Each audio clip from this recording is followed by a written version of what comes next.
There were 5 additions, and this was not easy, right? It's never easy. Who are the guys that you want to take shots on? Some guys more than others we're a little bit more convicted on. But let's start with a guy in Brandon Finney that we liked a lot. He slides in here at number 29 overall, the number 4 cornerback.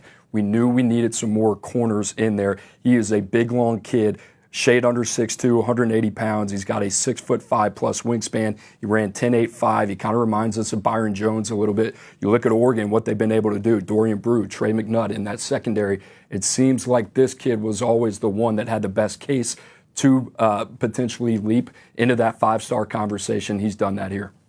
Yeah, and Guy, we're going to get at the All-American Bowl come January. Cooper, you said it. Dan Lanning and Oregon have arrived with that win over Ohio State. I think for the rest of the Big Ten, what you should be concerned about is more talent is on the way. Dan Lanning is finding these guys coast to coast. He goes into Maryland to get Brandon Finney, who I think if we went back and we watched all of the one-on-ones from that Under Armour circuit, which goes from coast to coast, Brandon Finney had one of the top performances in one-on-one in coverage, right? He is feisty. He likes to use his hands. He can anticipate. And the biggest thing, Cooper, two-way player that has the ball skills that he honed in on the offensive side of the ball. That leads to takeaways on defense. Really big pickup for Oregon, a guy that shot up the board. And there's some more corners out there.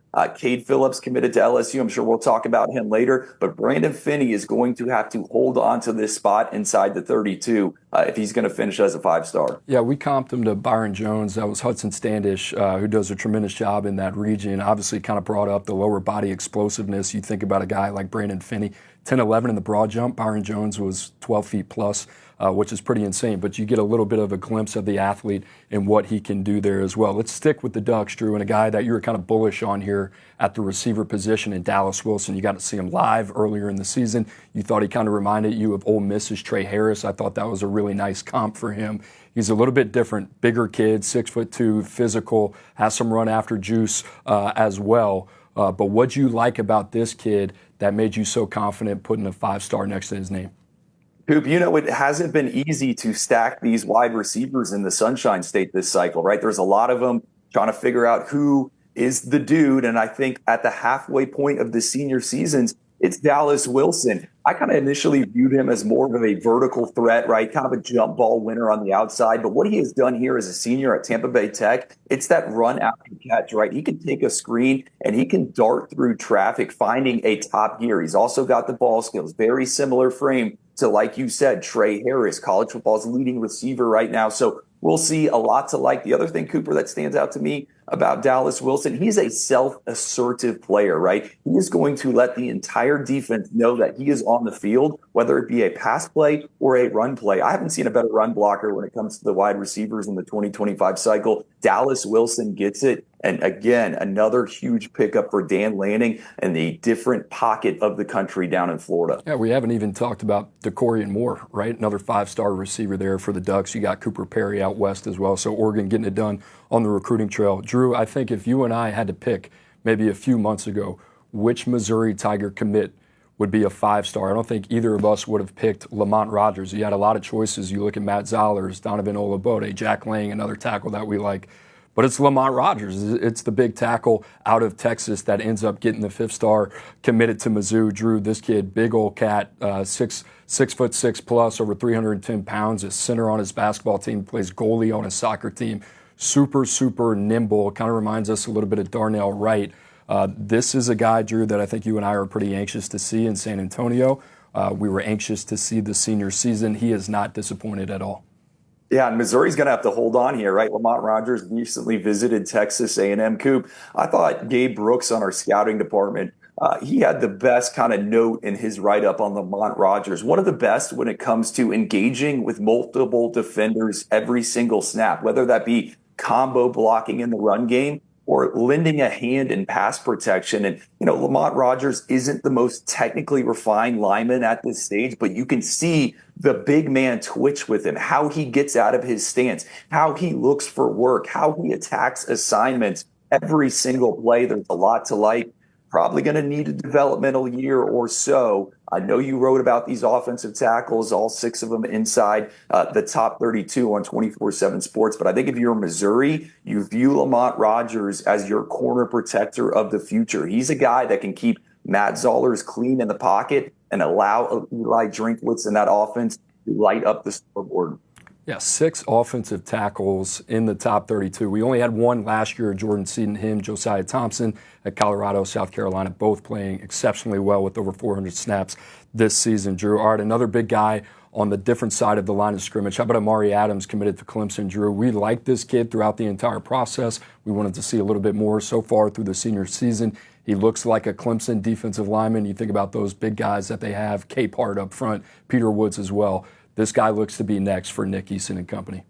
Yeah, Coop, but I don't know if Amari Adams is ever going to stuff the stat sheet. I don't know if you're going to get into the box score on Sunday morning and see Amari Adams with 10 tackles next to his name and a pair of sacks.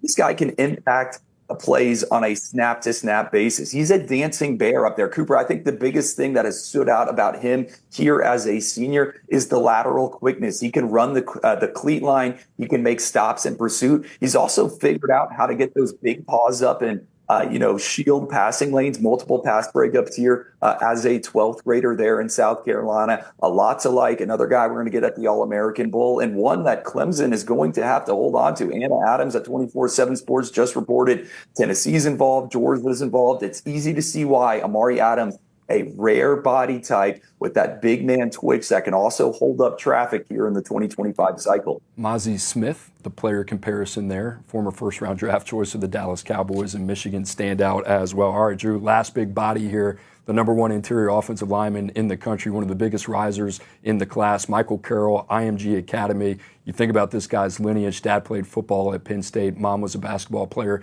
at Michigan State. So you figured this guy was going to be a hoss, and he is 6'6" plus, 300 pounds, got the wrestling background as well. And he has just been a nightmare for defenders at IMG Academy this year. I would say probably up there with some of the most exciting tape we've seen this season.